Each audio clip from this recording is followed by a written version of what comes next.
All right बच्चों, तो हमारा जो फर्स्ट एक्सरसाइज था वो ख़त्म करने के बाद हम जाते हैं अब 3.2 के पास। ठीक है, और 3.2 में जो ये पूरा एक्सरसाइज बेस्ड है, obviously we are going to make use of 3.1 के प्रॉपर्टीज़ कहीं ना कहीं यूज़ करेंगे हम। साथ में जो हम कुछ नए प्रॉपर्टीज़ को पढ़ेंगे वो है टचिंग सर्कल्स के बारे में। बड़ा सिंपल से प्रॉपर्टीज़ हैं, मैं आपको फटाफट समझा दूंगा। तो ये टचिंग सर्कल्स का दो पार्ट है। एक पार्ट जब दो सर्कल्स एक दूसरे को एक्सटर्नली टच करेंगे तब क्या होगा, और दूसरे पार्ट में जब दो सर्कल्स एक दूसरे को इंटरनली टच करेंगे तब क्या होगा। तो let us go and see concepts of touching circles, externally touching circles and internally touching circles। Alright बच्चों, तो ये दिख रहा है आपको दो सर्कल्स हैं, एक का सेंटर O है, दूसरे का सेंटर P है, और ये दोनों सर्कल्स एक दूसरे को एक्सटर्नली टच कर रहे हैं। Okay, so they are touching each other externally. ठीक है, ये पॉइंट जो है इसे मैं पॉइंट M दे देता हूँ। पॉइंट M पर ये लोग एक दूसरे को एक्सटर्नली टच कर रहे हैं। ऑलराइट, तो अब हमें यहाँ से क्या पता करना है, अगर इसका रेडियस, ये बड़े वाले का रेडियस कैपिटल R लिया जाए और इसका रेडियस स्मॉल r लिया जाए, तो डिस्टेंस बिटवीन दियर सेंटर, ये दोनों सर्कल का सेंटर के बीच का डिस्टेंस, तो क्या बोल सकते हैं, distance between their center will be equal to sum of their radii। बराबर, अगर दो सर्कल एक्सटर्नली एक दूसरे को टच कर रहे हैं तो इन दोनों सर्कल के सेंटर के बीच का डिस्टेंस अगर हमें फाइंड करना है तो हम क्या करेंगे, सिंपली दोनों के रेडियस को ऐड कर देंगे, दोनों के रेडियस का सम ले लेंगे। बराबर, तो हमें क्या मिल जाएगा, हमें मिल जाएगा उनके सेंटर के बीच का डिस्टेंस। तो फॉर एग्जांपल यार OP is the distance between their centre, तो OP क्या होगा बच्चों, OM प्लस MP। OM इसका रेडियस है और MP इसका रेडियस है, therefore OP equals to capital R plus small r। बराबर बच्चों, और इस स्टेटमेंट को जब भी आप एक्सटर्नली टचिंग सर्कल देखोगे तो इसे आप यूज़ कर सकते हो कि for externally touching circles the distance between the centre is equal to sum of their radii. बराबर बच्चों, distance between their centre is equal to sum of their radii. बराबर, किसके लिए, for externally touching circles distance between their centre is equal to sum of their radii. अब जाके देखते हैं हम लोग फॉर इंटरनली टचिंग सर्कल के लिए डिस्टेंस बिटवीन देयर सेंटर हम कैसे फाइंड कर सकते हैं। So now for internally touching circles, अगर सर्कल्स एक दूसरे को इंटरनली टच कर रहे हैं बच्चों, तो ये जो है O जो है वो बिगर सर्कल का रेडियस, और M जो है, और सेंटर है, रेडियस नहीं है, सेंटर है, और M स्मॉलर सर्कल का सेंटर। ठीक है बच्चों, ऑल राइट, तो ये दोनों पॉइंट P पर एक दूसरे को टच कर रहे हैं, तो दे आर मीटिंग इंटरनली, तो इनके बीच का जो डिस्टेंस है, तो distance between there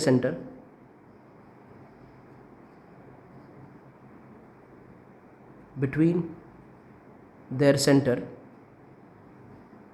is equal two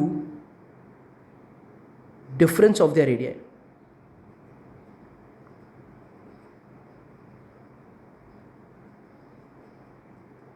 is equal to difference of their radii, the distance between the difference of their radii. मतलब अगर ये देखो बच्चों, ये OP जो है, ये OP बड़े वाले सर्कल का रेडियस है यानी कैपिटल R है, MP ये स्मॉल r है यानी छोटे वाले सर्कल का रेडियस है, तो OM क्या हो जाएगा बच्चों, OM जो हो जाएगा, OM वो होगा OP, ये पूरा माइनस MP छोटा वाला, that is OM is equal to capital R minus small r। बराबर बच्चों? तो ये किसके लिए है? For internally touching circle. तो जब भी इंटरनली टचिंग सर्कल्स आपको दिखेगा और आपको बोला गया कि भाई इनके सेंटर के बीच का डिस्टेंस फाइंड करो, इन सर्कल्स के सेंटर के बीच का डिस्टेंस फाइंड करो, तो क्या होगा बच्चों? वो डिफरेंस ऑफ द रेडिया, यानी कि बड़ा रेडियस माइनस स्मॉलर रेडियस कर दो, आपको आपका डिस्टेंस मिल जाएगा। ठीक है बच्चों? और जो पहले का 3.1 का कंसेप्ट है वो भी लगने वाले हैं। तो लेट अस सॉल्व एक्सरसाइज 3.2। ऑलराइट बच्चों, तो एक्सरसाइज 3.2 का first question, in this question it is given that to circles having radius 3.5 and radius 4.8 touch each other internally. You can see the diagram. Find the distance between their center. हमें इनके centre के बीच का distance find करना है बच्चों, बराबर है? तो ये देखो, बड़े सर्कल का सेंटर कौन है? बड़े सर्कल का सेंटर P है, छोटे सर्कल का सेंटर कौन है? Q है। तो हमें डिस्टेंस क्या फाइंड करना है? हमें डिस्टेंस PQ फाइंड करना है। तो डिस्टेंस PQ क्या होगा बच्चों? Difference of the radii. क्या था, हमने क्या पढ़ा था? इंटरनली टचिंग सर्कल्स और एक्सटर्नली टचिंग सर्कल्स, बराबर? ये 2 पॉइंट हमने किया था। तो इंटरनली टचिंग सर्कल्स में हमने क्या देखा? हमने देखा कि डिस्टेंस बिटवीन देयर सेंटर, ये देखा आपको, is difference of their radii, यानी कि capital R minus small r। Capital R कितना है बच्चों? 4.8 है, माइनस स्मॉल r कितना है? 3.5 है। कितना आ जाएगा PQ? PQ आ जाएगा आपका 1.3 सेंटीमीटर, बराबर? अब आपको तो रीज़न देना पड़ेगा, तो यहाँ पर आप दे दोगे एक रीज़न, और वो रीज़न आएगा, क्या आएगा बच्चों? कि for internally touching circles, for internally touching circles,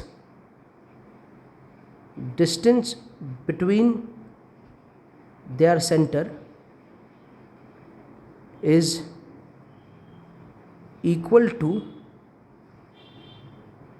difference of their radii, बराबर? तो ये पूरा बड़ा सा रीज़न आपको देना पड़ेगा। कहाँ पर देना पड़ेगा? ये पॉइंट 1 में ही देना पड़ेगा। समझ में आ गया? तो इस तरह से आपका वो सम कंप्लीट हो गया। अब नेक्स्ट क्वेश्चन जो है, सेकेंड क्वेश्चन, उसमें कह रहा है कि to circles of radii 5.5 centimetre and 4.2 centimetre touch each other externally, find the distance between their centre. अब इनके सेंटर के बीच में भी डिस्टेंस फाइंड करना है, यानी क्या फाइंड करना है? हमें PR फाइंड करना है। ठीक है बच्चों? तो ये बड़ा वाला रेडियस जो है ये 5.5 है और छोटा वाला रेडियस है 4.2। This is given to us. तो जब एक्सटर्नली टचिंग सर्कल्स होता है तो हमने क्या देखा? Distance between the centre is sum of the radii is equal to sum of the radii. तो इसी को यूज़ करेंगे। सो ये पूरा प्यार क्या हो जाएगा? हो जाएगा ये PQ, ये PQ प्लस ये QR, और रीज़न क्या देंगे? For externally touching circle, for externally touching circle, distance between their center is equal to sum of their radii, is equal to sum of their radii. तो for externally touching circle, distance between their center is equal to sum of their radii. तो यहाँ से PR जो है बच्चों वो हो जाएगा PQ। PQ कितना है? 5.5, और QR कितना है? 4.2। ये हो जाएगा आपका कितना? 9.7 सेंटीमीटर। ये आपका PR है। तो PR मिल गया, कितना मिल गया आपको? आपको PR मिल गया 9.7 सेंटीमीटर। बच्चों अब क्वेश्चन नंबर 3.2 का क्वेश्चन नंबर 3। अब यहाँ पर आपको बड़ा सिंपल सा सम करना है, आपको सिर्फ बनाना है डायग्राम। ठीक है? इसमें क्या कह रहा है सम में कि भाई देयर आर टू सर्कल्स, एक का रेडियस 4 सेंटीमीटर दे दिया है और दूसरे का रेडियस 2.8 सेंटीमीटर। बड़े वाले का रेडियस 4 सेंटीमीटर, दूसरे वाले का रेडियस 2.8 सेंटीमीटर, ये गिवन है। हमें क्या बनाना है बच्चों, हमें बनाना है फिगर्स। कैसे फिगर, जो इन दोनों के रेडियस को लेके एक बन जाए एक्सटर्नली टचिंग सर्कल और एक बन जाए इंटरनली टचिंग सर्कल्स, बराबर बच्चों। तो चलो ट्राई करते हैं हम इसको बनाने की, हम कोशिश करते हैं बना लेने की। तो हम क्या करते हैं, एक्सटर्नली के लिए पहले जाते हैं। पहला क्या लेना है, एक रेडियस लेना है हमें 4 सेंटीमीटर। तो यहाँ पर हम लोग, आप लोग स्केल पे ले लोगे 4, तो ये कितना है, ये 4 सेंटीमीटर का मेजरमेंट है बच्चों। ये बना दिया मैंने, ऑलराइट। और यहाँ पर इसके मैं सेंटर को भी मार्क कर देता हूँ, ये सेंटर को मार्क मैं ओ कर देता हूँ। समझ में आ गया बच्चों। अब क्या लेना है, दूसरा मेजरमेंट जो लेना है हमें, लेना है 2.8 का। तो 2.8 का ले लेते हैं हम लोग। तो ये 1 2, ये 1, ये 2 और ये 2.8, तो ये ले लिया हमने 2.8 का मेजरमेंट। ठीक है बच्चों। अब ये थोड़ा स्ट्रेट दिखे इसके लिए बस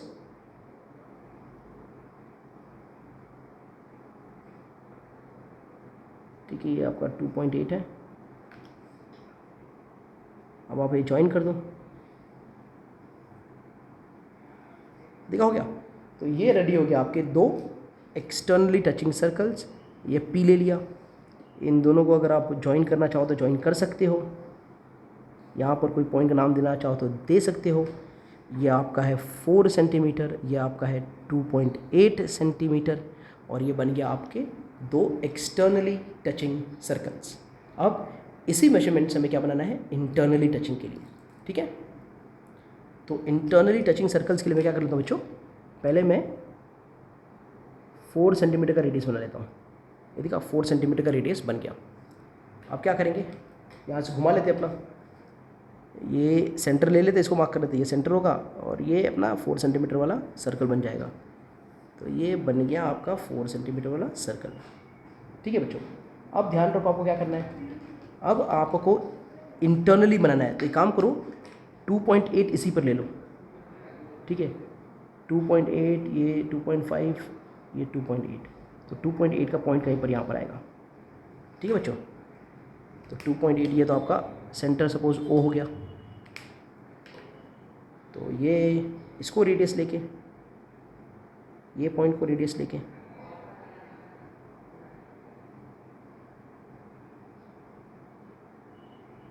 ठीक है, अब इसको हम घुमा देते हैं और घुमा के बना देते हैं। ये दिखा, ये बन गया बच्चों।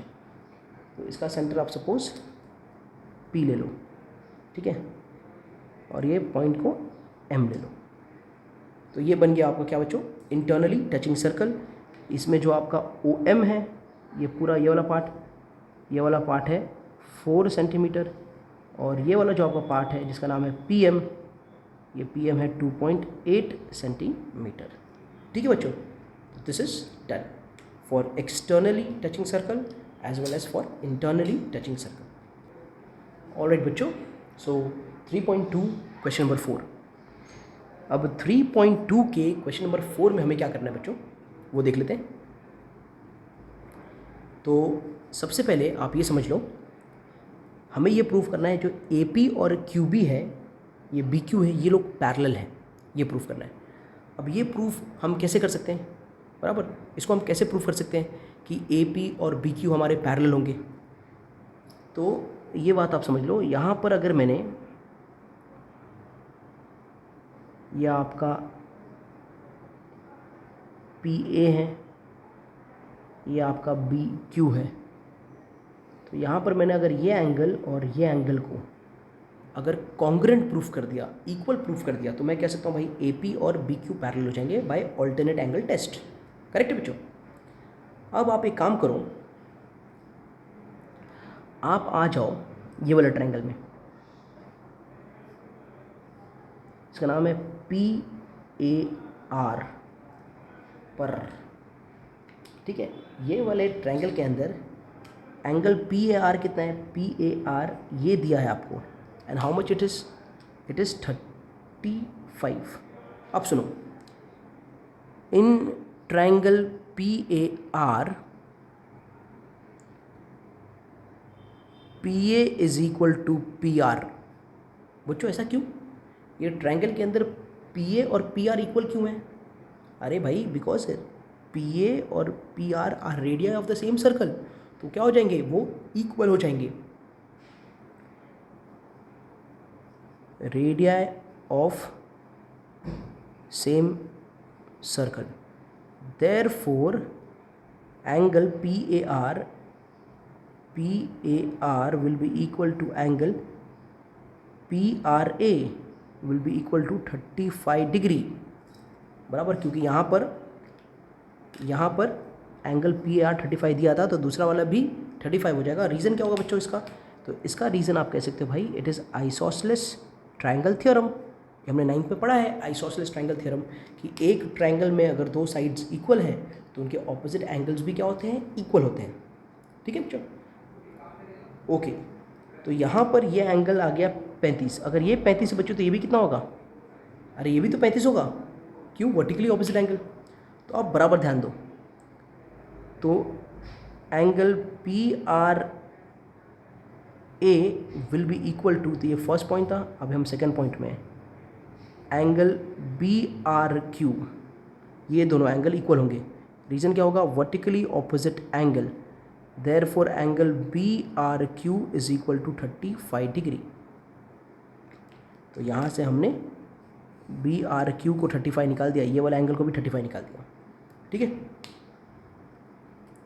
अब नेक्स्ट पॉइंट आप ये समझो कि इन ट्रायंगल BQR, ये B है, ये Q है, ये R है, ये वाले ट्रायंगल में again BQ is equal to RQ। इसका रीज़न भी क्या होगा, इसका रीज़न होगा radii of same circle, again radii of same circle, ये दोनों इक्वल हैं and therefore angle opposite to them will be equal, therefore angle BRQ will be equal to angle RBQ will be equal to 35 degree. बच्चों ये statement बड़ा important है, समझ में आना चाहिए आपको, बराबर। तो ये एंगल यहाँ पर मिल गया, ठीक है बच्चों। तो इसमें ये भी 35 और ये भी हमने 35 फाइंड कर लिया, अब ये भी कितना है, 35 है। ठीक है, तो how much is this angle, 35। कौन सा एंगल है ये, PAR, देखो PAR 35 है। How much is this angle, this is RBQ, बराबर RBQ, ये भी कितना है, 35 है। ठीक है, तो फोर्थ स्टेटमेंट से पहले यहाँ पर एक रीज़न दे दो कि आइसोसेलेस ट्रायंगल थ्योरम के हिसाब से। अब फोर्थ स्टेटमेंट में हम क्या कह सकते हैं, हम ये कह देंगे भाई कि हमारे जो एंगल है PAR will be equal to angle RBQ will be equal to 35 degree, therefore AP is parallel to QB, बराबर। ऑल्टरनेट एंगल टेस्ट, तो AP is parallel to BQ, ये वाला प्रूफ हो गया। AP is parallel to BQ बोलो या QB बोलो, एक ही बात है, ये वाला पार्ट प्रूफ हो गया। दूसरा ट्रायंगल को हमने दोनों ट्रायंगल ने सिमिलर प्रूफ करना है, बराबर, दोनों ट्रायंगल ने सिमिलर प्रूफ करना है, बराबर बच्चों। तो अब चल के अब सिमिलर प्रूफ कर, तो ये आपका ट्रायंगल है APR और ये आपका ट्रायंगल है RQB। इसमें ये एंगल 35 डिग्री, ये एंगल 35 डिग्री, ये एंगल 35 डिग्री और ये एंगल 35 डिग्री, बराबर बच्चों। तो हम कहेंगे in triangle APR and triangle RQB, ये दोनों ट्रायंगल्स के अंदर angle PAR is equal to angle QRB and angle PRA is equal to angle QBR। तो ये वाला एंगल इसको इक्वल, ये वाला एंगल इसको equal, therefore triangle APR is similar triangle RQB। और ये रीज़न क्या देंगे बच्चों हम लोग, AA test of similarity, angle test of similarity, angle test of similarity. तो ये ट्रायंगल हमने सिमिलर प्रूफ, पैरेलल प्रूफ कर दिया, सिमिलर प्रूफ कर दिया। अब एंगल हमें RQB फाइंड करना है, क्या फाइंड करना है, RQB। तो ये स्टेटमेंट हमारा फोर्थ है बच्चों। अब आ गए हम लोग ये वाला फिफ्थ स्टेटमेंट में, अब चलते हम लोग सिक्स स्टेटमेंट में। तो 6 स्टेटमेंट में अब यहाँ पर आ जाओ, यह आपका R है, यह आपका Q है, यह आपका B है, ये 35 है, ये भी 35 है और ये फाइंड करना है। तो in triangle RQB angle QRB plus angle RBQ plus angle RQB is equal to 180 degree. Correct है बच्चों?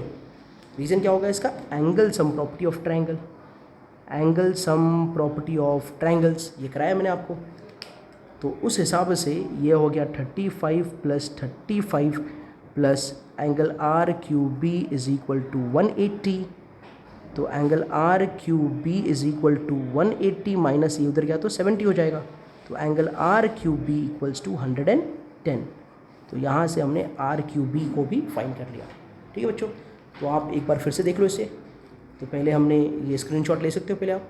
तो पहले हमने यहाँ तक सॉल्व किया इस चीज़ को, उसके बाद हमने ये वाला स्टेटमेंट किया, ट्रायंगल को सिमिलर प्रूफ किया, और जब ट्रायंगल सिमिलर प्रूफ हो गया तो 6 स्टेटमेंट पे हमने एंगल RQB को फाइंड किया।